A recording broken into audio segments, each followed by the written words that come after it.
ان میں شدت اختیار کر چکے تھے. کوئی کہتا ہے میں اپالوس کا ہوں، وہ لکھتے ہوئے نے پہلا کرنتھیوں پہلے باب میں وہ شروع میں ہی یہ بات بیان کرتا ہے. کہتا ہے کہ کوئی کہتا ہے میں اپالوس کا ہوں، کوئی کہتا ہے میں اپولوس کا ہوں، کوئی کہتا ہے میں مسیح کا ہوں. کیا مسیح بٹ گیا؟ مسیح ایک ہے.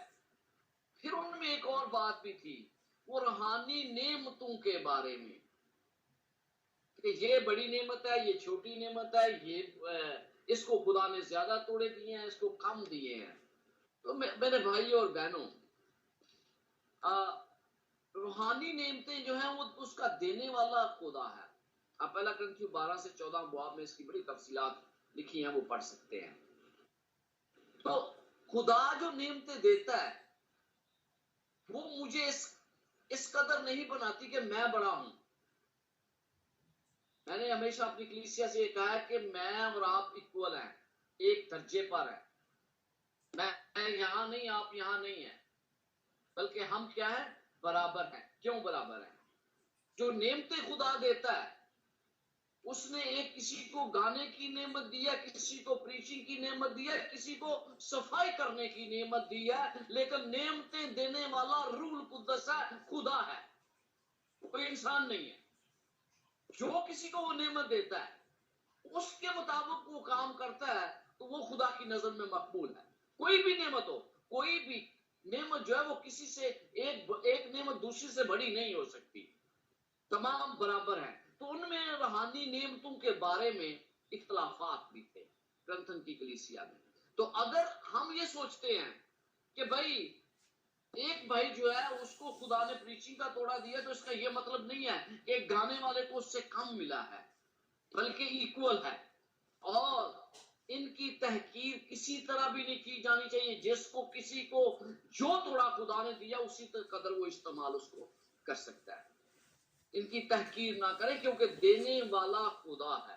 اور اگر میں ان کی تحقیر کرتا ہوں تو پھر خدا مجھ سے راضی نہیں ہے. میں سخت الفاظ اس کے لیے استعمال نہیں کرنا چاہتا.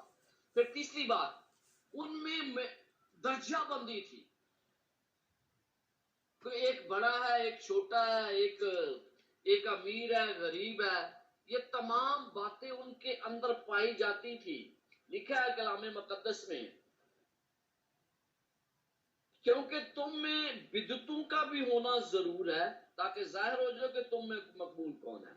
بس جب تم باہم جمع ہوتے ہو تو تمہارا وہ کھانا شاعر بانی نہیں ہو سکتا. یہ دونوں، وہ لوگ جو ہے وہ شاعر بانی اور دوسرے کھانے کو مکس اپ کیا کرتے تھے، وہ ایک ہی سمجھتے تھے. کہتا ہے کہ ایسا نہیں ہونا چاہیے، کیونکہ کھانے کے وقت ہر شخص دوسرے سے پہلا اپنا اشارہ کھا لیتا ہے اور کوئی تو بھوکا رہتا ہے اور کسی کو نشہ ہو جاتا ہے. کیا تھا؟ کرنتھن کی کلیسیا میں امیر لوگوں کا ایک گروہ ہوتا تھا. امیر لوگ اپنا کھانا گھر سے لاتے تھے، غریب لوگ کہیں نہیں لا سکتے تھے. تو وہ امیر لوگ جو تھے وہ اپنا ایک گروہ رکھتے تھے، اپنا ایک حلقہ و عوام ان کا تھا. اور شاید آج ہماری کلیسیا میں بھی ایسا ہو، ہم اپنے ایک حلقہ عوام رکھتے ہیں نا. شاید جو غریب آیا چرچ میں ہم اس کو اس قدر سے نہیں دیکھتے ہیں. وائی؟ کیا مصیبت کیا؟ ہمیں اس طرح کے گروہوں کی مکمل طور پر مذمت کرنے کی ضرورت ہے. ٹھیک ہے، خدا نے آپ کو دیا ہے، اس ایک شخص کو نہیں دیا ہے، اس کے پاس وہ نعمتیں نہیں ہیں، تو کیا وہ عثمان کی بادشاہت کا وارث نہیں ہو سکتا؟ لازمی بات ہے. اور پھر ہم دیکھتے ہیں کہ وہ کہتا ہے کہ تم غریبوں کی پرواہ نہیں کرتے، تم خود ایک گروہ بنایا ہوا ہے، اس میں آپ رہتے ہو، اسی کے اندر آپ کا کھانا پینا ہے، اسی کے اندر آپ کی گفتگو ہے. تو غریب جو ہے وہ کیا کرتے ہیں؟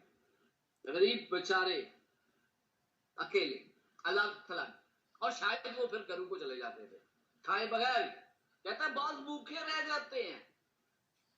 تو یہ مسیح کی کلیسیا کا حال نہیں ہو سکتا نا. اگر مسیح کی کلیسیا کو اس کا حال ایسا نہیں ہو سکتا. غریبوں کو نظر انداز ہرگز نہیں کیا جانا چاہیے.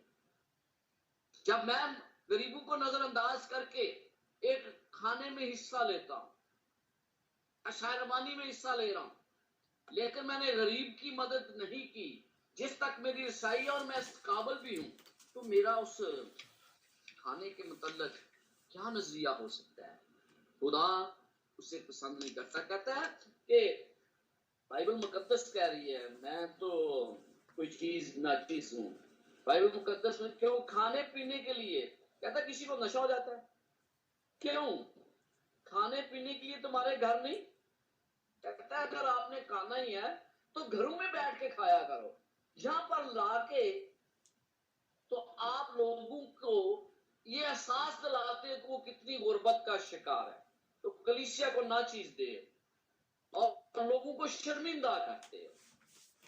اگر آپ کے پاس کوئی چیز ہے نا تو پھر آپ اپنے گھر میں نمائشی طور پر نہیں. میں جب چھوٹا تھا تو میری والدہ مجھے کہا کرتی تھی کوئی چیز بھی اچھی ہوتی تو میں گلی میں لے کے جانا پسند کرتا تھا اپنے دوستوں کے ساتھ کھاؤں جا کے. تو میری ماں کہتی تھی کہ نہیں بیٹا باہر نہیں لے کے جاتے. تو مجھے بات سمجھ نہیں آئی. شیر تو لوگوں کے ساتھ کم کرتا تھا، کھانا تو میں نہیں ہوتا تھا، لیکن وہ میری ماں مجھے منع کرتی تھی کہ باہر نہیں کھانا، اندر بیٹھ کے کھانا ہے جو کچھ کھانا ہے. اس کی وجہ کیا تھی؟ بعد میں مجھے سمجھ آئی کہ میری والدہ یہ کیوں کہا کرتی تھی. اس نے کہا کسی اور کی دل آزاری نہ ہو، شاید ان کے پاس نہ ہو. تو کئی دفعہ ہم شاید دوسروں کو نظر انداز کرتے ہیں اور پھر انہیں شرمندہ کرتے ہیں. میں تم سے کیا کہوں، کیا اس بات میں تمہاری تعریف کروں؟ کہتا میں تمہاری تعریف نہیں کرتا. اس طرح کی باتیں اس کلیسیا کے اندر موجود تھی. اور جب ہم پتہ ہے کئی دفعہ ہم معاشرے میں درجہ بندی کو بڑی اہم ترین سمجھتے ہیں، غریب بہن بھائیوں سے دور رہتے ہیں.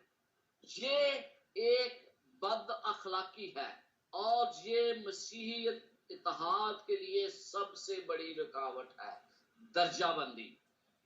آپ کو پتا ہے پولس رسول نے پطرس کو ایک دفعہ اس کے بارے میں جھڑکا تھا، اور وہ کیا تھا؟ غلطیوں 2 باب اور اس کی 11 سے 14 آیات تک. اگر کوئی پڑھنا چاہتا ہے تو اس کو عام دعوت ہے، غلطیوں 2 باب اس کی 11 سے 14 آیات تک. مائک آن کر کے پڑھ سکتے ہیں.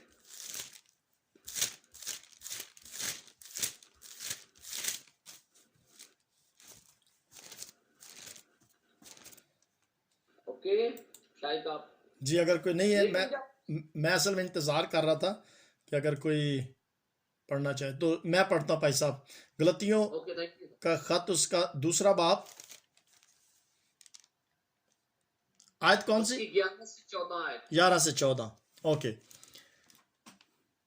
اور باقی 11 سے غلطیوں 2 باب 11 آیت سے 14 تک.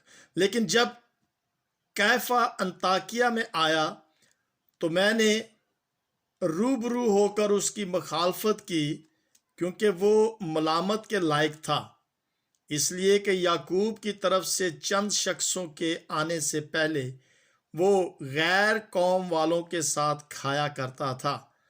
مگر جب وہ آ گئے تو مختونوں سے ڈر کر باز رہا اور کنارہ کیا. اور باقی یہودیوں نے بھی اس کے ساتھ ہو کر ریاکاری کی، یہاں تک کہ برناباس بھی اس کے ساتھ ریاکاری میں پڑ گیا.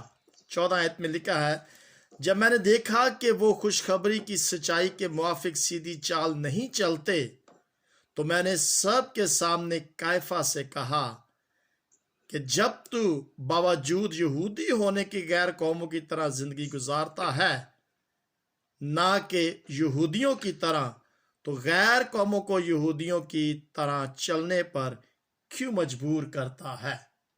آمین. تھینک یو، بہت بہت مہربانی. آپ دیکھا یہاں پر کیفا کون ہے؟ کیفا بنیادی طور پر پطرس کا نام ہی ہے. وہ انطاکیہ میں آیا اور پہلے تو وہ کیا کرتا تھا؟ غیر قوم والوں کے ساتھ کھاتا پیتا تھا. لیکن جب بڑے لوگ آگے، بڑے آفیسر آئے یہاں یعقوب کی طرف سے، یعقوب اس وقت کلیسیا کا سربراہ تھا اور یروشلم میں تھا، اور یروشلم غیر قوموں کے ساتھ کھانا کھاتا تھا، مگر جب وہ نامختونوں کے ڈر سے، ان کے ڈر سے باز رہا اور کنارہ کیا، بتانا یہ چاہتا تھا کہ میں بڑا اچھا یہودی ہوں، میں غیر قوموں کے ساتھ نہیں کھاتا ہوں. اور پھر وہ یہ کہ پطرس یا پولس رسول کیا کہتے ہیں، یہ ریاکاری ہے. ریاکاری کیا ہوتی ہے؟ کہ میں اپنے آپ کو وہ شو کروں جو میں ہے نہیں،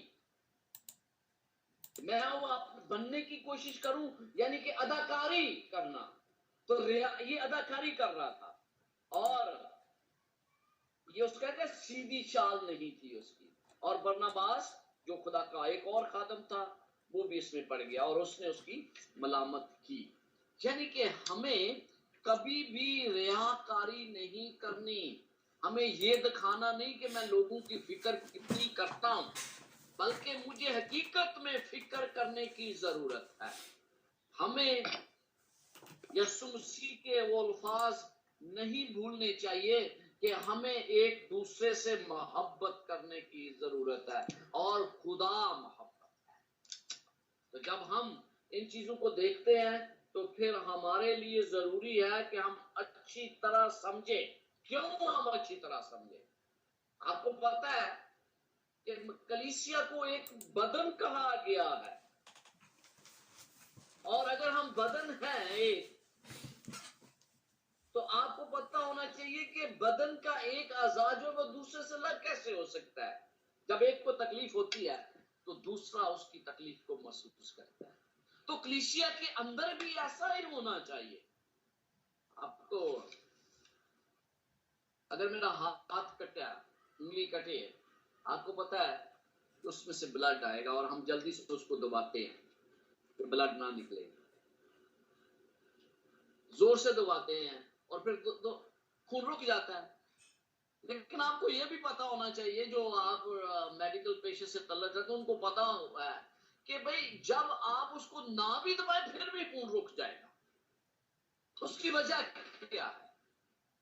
اس کی وجہ یہ ہے کہ جسم کے دوسرے اعضاء مدد کرتے ہیں تاکہ یہ اعضاء جو ہے اس کو نقصان نہ پہنچے، کیونکہ وہ جانتے ہیں کہ ہماری زندگی ایک دوسرے کے ساتھ وابستہ ہے، ایک اعضاء کی زندگی دوسرے کے ساتھ وابستہ ہے. بائبل مقدس میں لکھا ہے کیونکہ جس طرح بدن ایک ہے اور اس کے اعضاء بہت سے ہیں، اور بدن کے سب اعضاء وہ بہت سے ہیں مگر باہم مل کر ایک ہی بدن ہے، اسی طرح مسیح بھی ہے. تو ہم سب مسیح کا بدن ہیں، اور جب ہم مسیح کا بدن ہیں تو آپ اندازہ لگا سکتے ہیں کہ پولس رسول جب انہیں لکھ رہا ہے تو وہ کتنی طیش میں تھا، کتنا غصے میں تھا. کہتا ہے میں تمہاری اس تعریف نہیں کرتا کیونکہ تم مسیح کے بدن کے حصہ نہیں بن سکتے جب تک تم میں محبت نہیں ہے. تو کیا میں مسیح کا بدن ہوں؟ کیونکہ ہم سب نے، خواہ یہودی ہوں، خواہ یونانی، خواہ غلام، خواہ آزاد، ایک ہی روح کے وسیلہ سے ایک بدن ہونے کے لیے بپتسمہ لیا، اور ہم سب کو ایک ہی روح بلایا گیا. تو جب ہم مسیح کا بدن ہیں تو ہم اس بات کو یاد رکھیں کہ ہم بٹے ہوئے نہیں ہیں. مسیح کے بدن کو نہ پہچاننا ہمیں شاید مہربانی سے روک دیتا ہے. میں اپنے بھائی کو نہ پہچانوں، مسیح کے بدن کو نہ پہچانوں، مسیح کے بدن کے حصوں کو نہ پہچانوں، ان کی ناقدری کروں، تو پھر میں کس طرح خدا میز کے سامنے آ سکتا ہوں؟ خدا کسی کو میز پر آنے سے روکتا نہیں ہے، اور نہ ہی مجھے کوئی جرت ہے کہ میں روک سکوں. کسی کو یہ اختیار نہیں کہ خدا کے بدن کے پاس آنے کے لیے کسی کو وہ روکے. جب خدا کی میز لگی ہے تو ہر ایک کو اجازت ہے. کیونکہ میں کون ہوں یا پادری لطیف صاحب کون ہیں کہ وہ کسی کو وہاں آنے سے روکے؟ لیکن مسیح کی بدن کو پہچان ہمیں ہونی چاہیے. 29 آیت 11 پہلا کرنتھیوں 11 باب اور اس کی 29 آیت میں لکھا ہے کیونکہ جو کھاتے پیتے وقت خداوند کے بدن کو نہ پہچانے وہ اس کھانے پینے سے سزا پائے. تو پہچان کیا ہے؟ پہچان یہ ہے کہ میں مسیح کے بدن کو پہچان جاؤں،